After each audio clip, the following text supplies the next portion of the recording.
ધોરણ 9 વિષય computer chapter 7 Ubuntu Linux GUI નો પરિચય। જીયુઆઈ નું પૂરું નામ થશે ગ્રાફિક યુઝર ઇન્ટરફેસ। એના વિકલ્પ જોઈએ। એમાં પહેલો વિકલ્પ જોઈએ, નીચેનામાંથી કયું લિનક્સનું ડેસ્કટોપ મેનેજર નથી? જવાબ આવશે બ્રેઝર, ડી જવાબ આવશે। બીજું, નીચેનામાંથી કયું પ્રમાણમાં હળવું ડેસ્કટોપ મેનેજર છે? જવાબ આવશે બી LXDE। 13મું, કોઈ પણ ઘટક પર રાઈટ ક્લિક કરવાથી શું દર્શાવવામાં આવે છે? તો કે કન્ટેન્ટ મેનુ દર્શાવવામાં આવે છે। જવાબ આવે છે એ। ચોથું, ઉબુન્ટુના GNAME2 ડેસ્કટોપની ટોપ પેનલમાં નીચેનામાંથી કયું મેનુ આપવામાં આવ્યું નથી? જવાબ આવે છે સી પ્રેફરન્સ મેનુ। ત્યારબાદ આગળ જોઈએ 5મું, ઉબુન્ટુના GNAME2 ડેસ્કટોપની ટોપ પેનલનો નીચેનામાંથી કયો એક ભાગ નથી? જવાબ આવે છે એ વિન્ડોની લઘુ રજૂઆત। છઠ્ઠું, નીચેનામાંથી શું ઉબુન્ટુ GNAME2 ડેસ્કટોપની બોટમ પેનલનો એક ભાગ નથી? જવાબ આવે છે ડી નોટિફિકેશન એરિયા।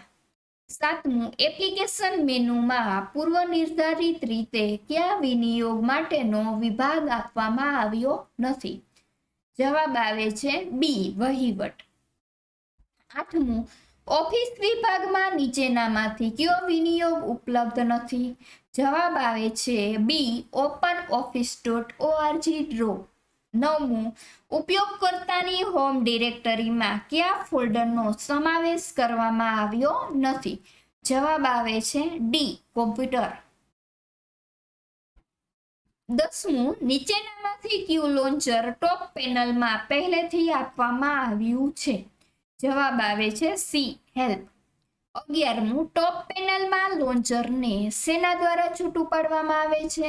જવાબ આવે છે ડી સેપરેટર। 12મું, કયા મેનુને હાલના ઉપયોગકર્તાના લોગિન નામ દ્વારા દર્શાવવામાં આવે છે? જવાબ આવે છે એ બી મેનુ। 13મું, ઉબુન્ટુની ક્લાઉડ સેવાને કયા નામથી ઓળખવામાં આવે છે? જવાબ આવે છે એ ઉબુન્ટુ વન। 14મું, નોટિસ ફાઇલ બ્રાઉઝરમાંથી દૂર કરવામાં આવેલી ફાઇલનો સંગ્રહ કયા સ્થાન ઉપર કરવામાં આવે છે? તો કે ટ્રેશ કેન ઉપર। 15મું, ઉબુન્ટુમાં નીચેનામાંથી કઈ થીમ પૂર્વ સ્થાપિત નથી? જવાબ આવે છે બી ક્લીનર ટાઈપ। તો અહીં આપણું ચેપ્ટર છે એ પૂરું થાય છે। Thank you.